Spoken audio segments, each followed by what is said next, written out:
Welcome to The Explainer, where we get into some really big ideas. And today, we've got a real head-scratcher from the world of physics. All right, so let's just jump right in with a question that honestly feels like it breaks the laws of physics. Think about it. How can a wave, something that is by its very definition movement, stand perfectly still? So to get to the bottom of this, we've got to go back to basics and really figure out what a wave is. And you might be surprised because it's probably not what you think. Okay, let's try an analogy. Picture a long line of kids waiting for a fruity drink. The first kid sees it and gets super excited, right?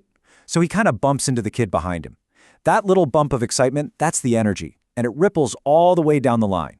But here's the thing. The kids themselves, they're just shuffling back and forth in place. They don't actually go anywhere. And that is the absolute key point here. Waves transfer energy, not matter.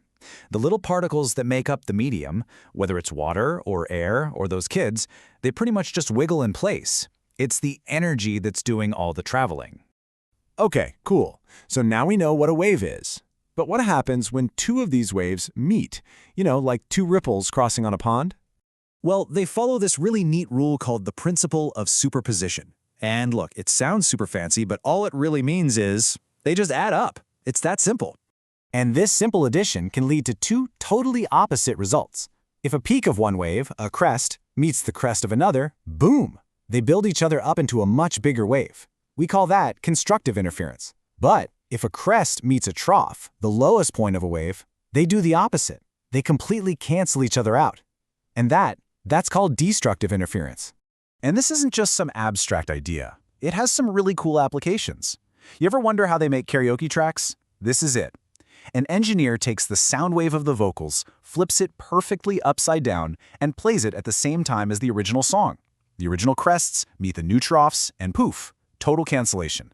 The vocals just disappear. All right, so we've got waves transferring energy, and they can either build up or cancel out. We're getting closer, but there's one last piece to this puzzle. What happens when a wave hits a wall? Well, obviously it bounces back, but how it bounces back, that's everything. Let's use another analogy. Imagine a wave traveling down a really light, thin string. That's our thin man.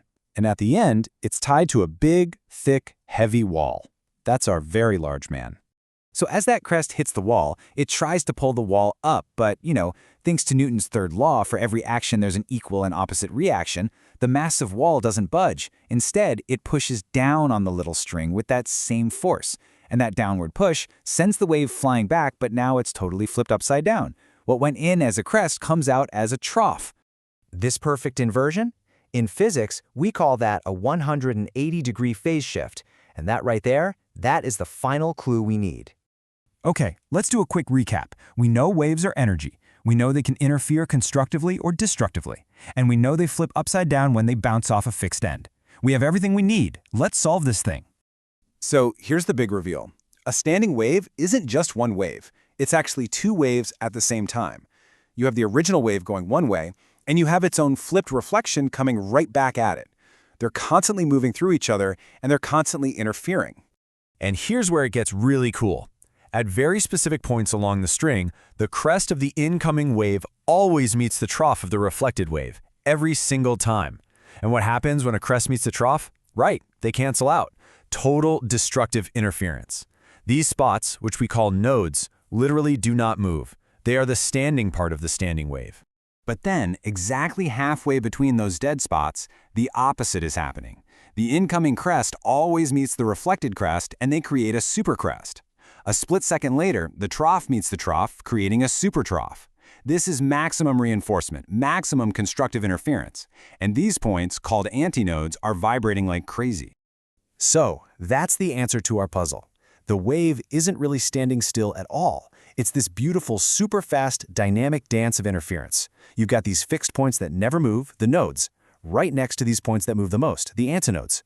And together, they create this incredible illusion of a single wave just hovering in place. Pretty neat, right? But wait, it gets even better. This whole idea isn't just some weird physics thing.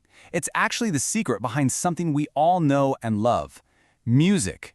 Think about a guitar string, okay? It's tied down at both ends. When you pluck it, it can only vibrate in very specific standing wave patterns. The simplest, biggest one it can make has a certain frequency, and that's what we hear as the main note, or what's called its fundamental frequency.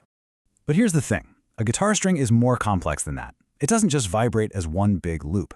It's also vibrating in smaller sections at the same time, in halves, in thirds, and so on.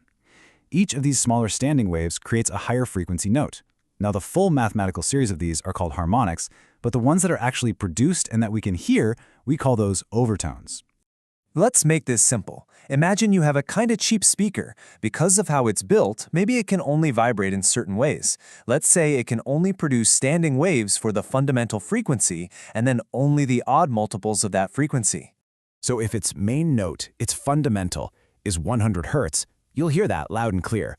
But because of its weird physics, it physically can't produce a sound at 200 Hertz. Nope.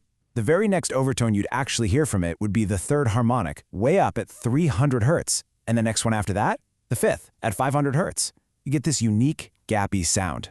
And that, right there, is the secret to what we call an instrument's timbre, its unique voice or sound quality. The specific recipe of a fundamental note, plus all its unique overtones, is what makes a piano sound like a piano and a violin sound like a violin, even when they're playing the exact same note. They're just creating different patterns of standing waves. So you see, from a single vibrating rope to a whole symphony orchestra, the physics is exactly the same. Music is, in a way, just beautifully organized physics. And that kind of makes you wonder, doesn't it? What other amazing, hidden patterns are out there, secretly running the world all around us?